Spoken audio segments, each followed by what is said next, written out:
How were restaurants invented? With nearly 10 million restaurants in China alone, it's hard to imagine a world without them. Restaurants are not a new concept. They have been around for centuries, serving as a place for people to gather and enjoy food together. Some of them are fine dining establishments, while others are more casual and affordable. But who came up with the concept of restaurants? Keep watching, because this is what you won't find anywhere else. Human civilization conceived the idea of restaurants around 1400 to 1200 years ago, during the Middle Ages, and it took about more than half a century until our first baby of restaurants matured enough to take birth in the 1800s. Yes, it's true that most of us credit Paris for starting modern restaurants, yet the truth is other places like China had similar ideas a long time ago. In China during the 1120s, you could visit numerous eateries sprinkled across the big cities like Kaifeng and Hangzhou. In busy streets, the setting could resemble a tourist's downtown. At these places, you could choose whatever you wanted to eat. While a bit late, during the 1400s, Rome was also offering a fun experience for its population and visitors with food stalls, taverns, carts, or those days food trucks. Just imagine walking down a busy street in big cities like Rome and Athens and seeing people selling mouth-watering food. Similarly, the Japanese also had their own special way of sharing food socially during the 1600s. They had tea houses called chaya, where they gathered on a cup of green tea and enjoyed their snacks served there. During the Edo period, ranging from 1603 to 1868, street stalls known as yatai became popular in the urban areas of Japan. These stalls could let you enjoy simple dishes like sushi, tempura, and soba. You could order these foods after seeing them, and this practice resembled modern dining experiences. Then, in 1617, a special kind of set meal called table d'hôte became popular in France. Table d'hôte actually means host's table. This was a big table filled with delicious roasted meats, giant cakes, and fancy bread shaped like animals. You could gather with your family and friends around this table and eat the same food that your host would prepare. It was a great way to have fun with other people, but sadly you could only eat at certain times. At a table d'hôte meal, people were seated in groups, with everyone knowing their place. For instance, you could see people from higher ranks in the military, like knights, showing off their skills and singing songs. The whole experience was like a real-life storybook, but with more meat. It was the time when people traveled across different countries for trade and pilgrimage activities. So these hungry travelers looked for some tasty food that could make them feel they weren't devastated in a new place. Being nice to guests was very important in almost all civilizations, as it allowed rich and powerful people to appear as great hosts. So they welcomed tired travelers with food and a friendly place to stay with special places called inns. While staying in inns, you could get to try new food and chat with other travelers. What a perfect outlook of old-day restaurants! Finally, emerging from inns, Paris got its first formal restaurant around 1800, with the idea of letting people restore their energy by eating food out of their homes. You can see the word restaurant itself comes from the French word restaurer, which means to restore. It was just the beginning of the creation of the first eatery with the name of a restaurant.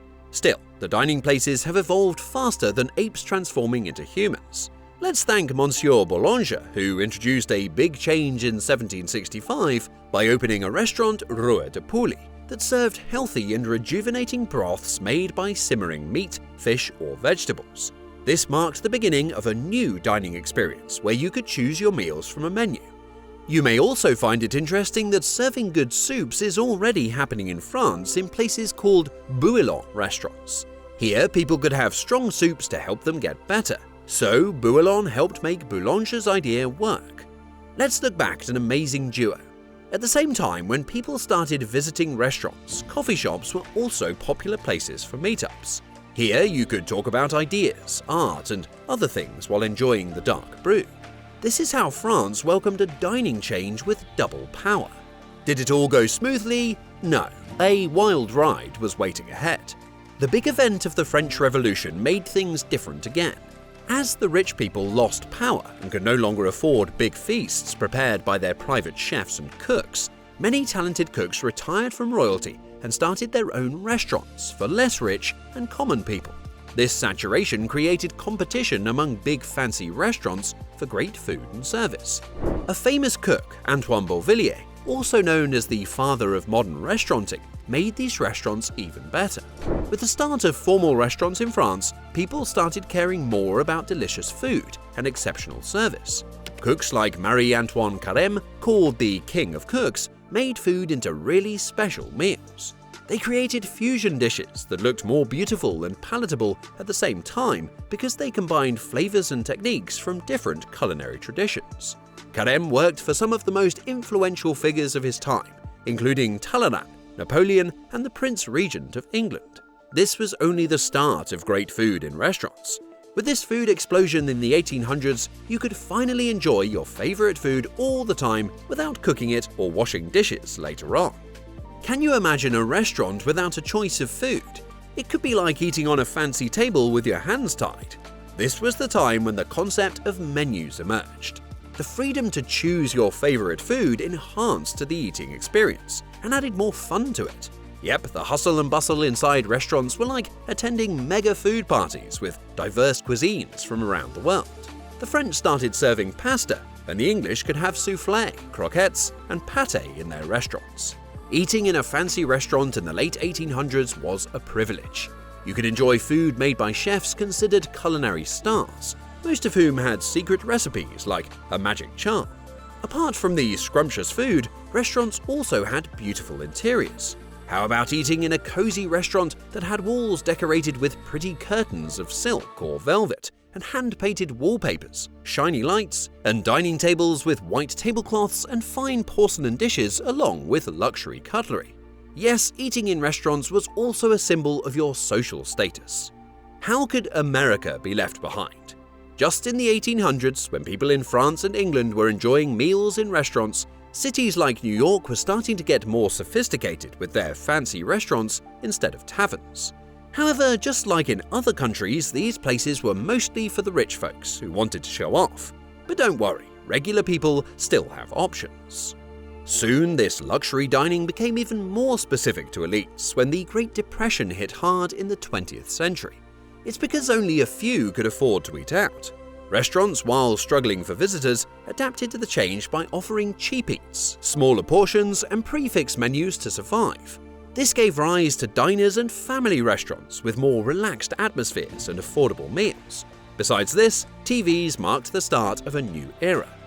On the one hand, cooking shows inspired home chefs and fueled cravings for restaurant-quality food. On the other hand, captivating food ads had the power to intensify your desire for ready-made foods. It was the perfect storm for restaurant growth. World Wars I and II brought challenges too. Restaurants had to get creative with limited ingredients as they had limited food supply. This was when fast food restaurants revolutionized the industry. Restaurant chains like McDonald's and Burger King offered quick, cheap, and on-the-go meals. Casual dining got its way, and family restaurants sprouted. People's tastes developed, and they sought a departure from stuffy fine dining and started craving fusion cuisine. How can you forget the culinary rock stars of the era? Chefs like Julia Child and James Beard inspired countless home cooks with their creativity, so the restaurants also evolved. Today, you can enjoy dining in a diverse setting, a testament to its ability to adapt and thrive. The intense focus on achieving Michelin stars along with the influence of cooking shows has transformed the restaurant industry into a highly competitive field where you must chase perfection. Today, restaurants are trying to be kind to the earth thanks to sustainability. They're aiming at less food waste and buying food from nearby farms, which is making the food taste even better. The future of food is even tech-loaded.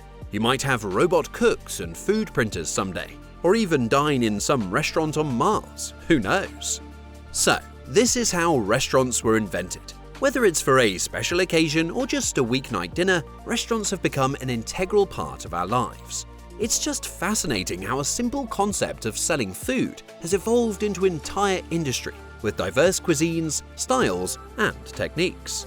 Let us know in the comments which country you believe has the best restaurants for your taste. If you enjoyed the video, make sure to like and share it with your friends, and don't forget to subscribe to our channel for more exciting content.